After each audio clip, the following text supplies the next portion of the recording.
Cabinet was updated on the current planned maintenance program that is being implemented by Eskom to ensure the sustainability of Eskom's plant. The concerted implementation of the planned fleet maintenance program has resulted in increased stages of load shedding in recent days. The implementation of stage 6 load shedding was a regress from the trends that prevailed in the previous weeks of lower stages of load shedding. Cabinet was assured that the current implementation of increased stages of load shedding is a short-term phase as Eskom prepares for more sustained and lessened stages of load shedding in the not-so-distant future. The Minister in the Presidency for Electricity, Dr. Ramokgopa, will continue to update the nation on the progress being made to address the current electricity challenges and the steps being taken to ultimately end load shedding. All right, now let's discuss this. We're now joined by energy expert Adil Nchabeleng. Thank you so much for your time. So planned maintenance blamed for the increased levels of load shedding that we are currently seeing, and we were assured that the current implementation of increased stages of load shedding is a short-term phase. I mean, do you foresee lower stages of load shedding anytime soon? Look, the lower stages of load shedding will happen because what is happening is, they are ramping up load shedding up and down, moving it from stage 3 right up to stage 6. And the current situation where from 5 p.m. we are faced with a permanent stage 6 load shedding, will go on for some few months unless they start resolving the key main problem. The problem is not maintenance right now. The problem is the fact that Eskom has not put together a budget to actually mitigate and solve the current huge 16,000 megawatts of unplanned, unscheduled breakdowns that have been sitting within Eskom for all these months. Some of them are even going for 2 or 3 years right now, of units that are just sitting unfixed as well as non-repaired. So the problem is not to do with the fact that currently there is planned maintenance. As a result, we're having a higher stages of load shedding. No, Eskom has been doing planned maintenance within its 10% margin, and there hasn't been problems. There's just been load shedding as a result that we have a huge amount of breakdowns that have not been attended to, and by what we're seeing on the books, there is not even a budget for that amount. But some other experts that we have been speaking to, of course, are saying that this is very ambitious of Eskom to say that we will be, in the next 3 months, be seeing lower, stages of load shedding. Some even indicating that we could be seeing up to stage 8, in fact, being implemented, and that there is no positive, in sight at the moment. I mean, we're told that we're sitting at 12% or 13% of Eskom's fleet that is offline, and this is purely for planned maintenance, as you've also been saying about the maintenance problem that we are seeing. So the concern then comes, where are we sitting really, and is this a PR exercise of saying that we will see lower stages? I mean, are we being told the truth here, or is there a possibility that we could be in the dark for some time? We're going to be in the dark for some time. The possibility for lower stages of load shedding would only occur if there is a resolution, which means there is a dedicated budget that will deal with the huge amount of unplanned breakdowns. That 16,000 megawatts, if we focus on that, we reduce that 16,000 to 10,000. You've recovered already 6,000 megawatts, which ends load shedding as a situation, irrespective of planned maintenance. So there is no secondary plan that says we are going to tackle this major problem that is sitting with the current power plants. So until we hear that scenario being discussed, the rest will just be business as usual. They'll just be ramping up maintenance up and down, not affecting the real main problem. There are plants and units that are currently sitting broken down, unfixed, and there's no plan to fix them. 16,000 megawatts has been going on for over 2 to 3 years now. Eskom has done nothing about it. And until that problem is resolved, we will then see the lowering of load shedding. And eventually, once they recover the 6,000, there would be no load shedding. So I think the focus by government should not be wasting time. Maintenance is already budgeted for. Talk about a plan to solve the current unplanned maintenance breakdowns that needs to be fixed, and Eskom's entire fleet be revived and refurbished, and make sure that the plants are working properly. Right now, it's like actually putting a plaster on a septic wound that just keeps getting worse every day. I mean, when you look at the numbers, there is a great concern in terms of what they are saying versus what the reality is. I mean, the demand on the grid having reached over 33,000 megawatts.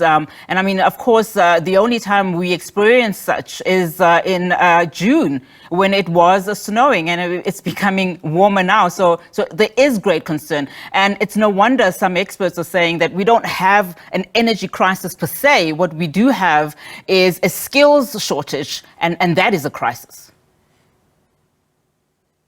Yeah, on the skills shortage issue, Eskom has got enough people. It's money that was not set aside to go and solve the problems. And the other issue is, there's a huge, sort of pushing of blame.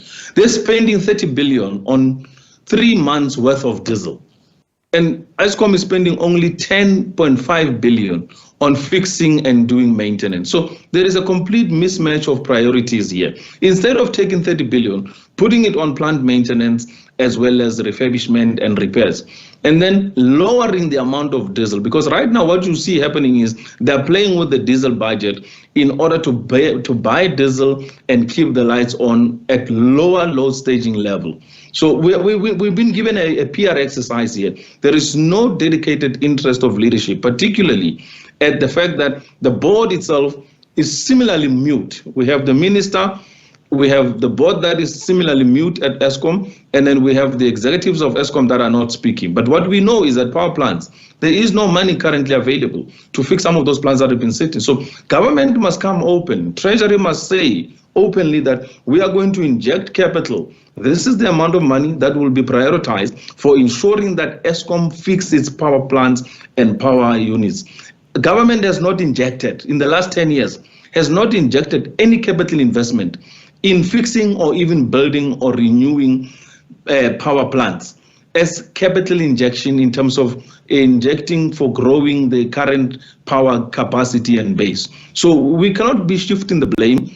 The plants are sitting unfixed, and that should be resolved. The rest is just PR work and actually publicity, just giving us hopes of something that's going to happen. That's not going to happen. So far, we know where the problem is. If it's solved, half of your issues are solved. Load shedding is over, and you will have no complaints from anybody. I mean, and then the question is, where's the money going to be coming from? I mean, we know, of course, the problems with Eskom's debt. Just in June of 2023, we were told that Eskom, as you've also indicated in terms of diesel, has blown its diesel budget. And we're talking about billions of rand here. So where is the money going to be coming from is the question that government will also be asking. Look, government gave money for 30 billion with regards to the last 3 months. When there was a crisis in December, they allocated 30 billion to be spent on diesel. And that was done out of an appropriation of budgets. Right now we're sitting with a crisis where these power plants are not coming back into operation. Why aren't they not doing the similar solution of making sure that they recapitalize Eskom and give it money to make sure that there is enough resources available, as well as manpower and labor required and contractors needed in order to fix the current 16,000 megawatts that is just sitting stranded idle, not working, not in line, and not even used by Eskom. So the issue is not the money. The issue is the priority of the money. 30 billion was sent and spent. Nobody complained about it. Only 10 billion is budgeted, and nobody's saying anything about it. So we're saying rather have 30 billion be used for maintenance and use less of that money on spending on diesel. That will solve the problem eventually. So, all this rhetoric about reduce your electricity, this is how we can, save the grid. We will incentivize you if you use your energy wisely. Where's that talk going? I mean, is that going to help in any way? No, that's not going to help at all, because who's going to reduce their electricity for what reason? Because people are already not using electricity as it is. On Monday, there was just a little bit of a cold front. And by Tuesday, Wednesday evening, the peak had already shot up to 33,000 megawatts. So that was the current trend throughout the month of winter. It was peaking at around 33, in terms of what was expected. So there was nothing new. There was not a peak up to 35 to 36,000 megawatts, which increased demand. So when you're saying reduce, yes, it's wonderful. Use electricity wisely, switch off things that you don't need, switch off the geysers and whatever.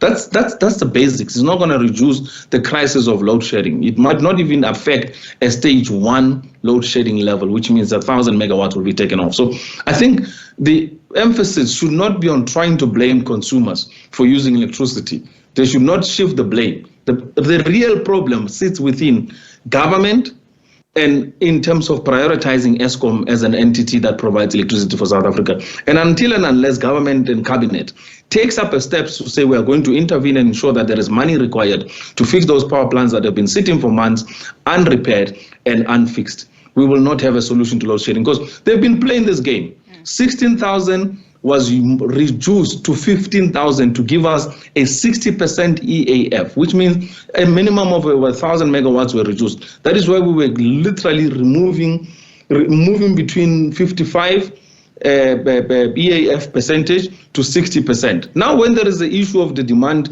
hiking up, because one, industry is coming back, mines are coming back into operation, you're having agriculture starting to perform, you're having other various industries entering and demanding more electricity. Suddenly there is a surge in electricity demand, not because there's a consumers at the ground, the households and everything. It's industrial consumers who are coming into line, who are demanding more electricity and requiring Eskom to supply. Mr. Nchabeleng, thank you so much.